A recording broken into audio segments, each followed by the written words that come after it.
Night had fallen, and Jack walked deeper into the forest outside the town, trying to fight the fear rising inside him. For the past 3 days, he had been hearing strange sounds at night.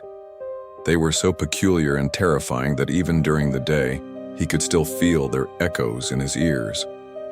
He tried to dismiss the fear, but it clung to him like a shadow. No matter how hard he tried to forget, there was always a sound, a whisper, that refused to leave his mind. The curiosity about what those sounds were grew unbearable. One morning in the town square, Jack met an old man. His face was wrinkled, and his eyes seemed empty, as though they were lost in an abyss.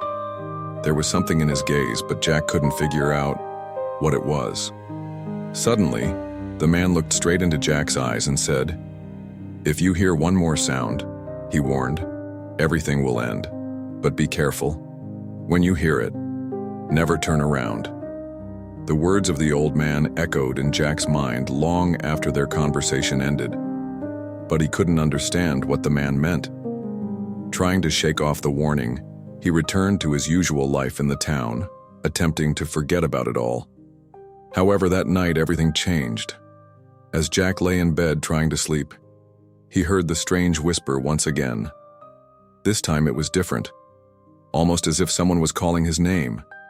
Fear rose within him, constricting around his chest. He almost couldn't breathe. The sound grew louder, but when he opened his eyes and looked around the room, there was nothing there. Yet the whisper was still there, close, as though someone was standing right next to him. His heart raced. It seemed as if the whisper was following him, growing louder and more urgent. Jack hesitated. He wasn't sure whether to call out or run. But then the whisper stopped abruptly.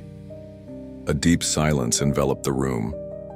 He lay there frozen, unsure of what to do. Suddenly a scream filled the air. Jack's own scream. His bedroom door creaked open slowly, but he couldn't move, paralyzed by fear. He turned instinctively, but then he remembered the old man's warning. Never turn around.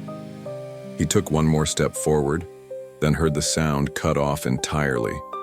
The silence was suffocating. Jack turned around, hesitated, and then took another step, keeping his eyes ahead. But something made him look over his shoulder. As he did, a figure swiftly disappeared into the darkness. From that moment on, Jack never heard the end of that sound, and he never saw the figure again.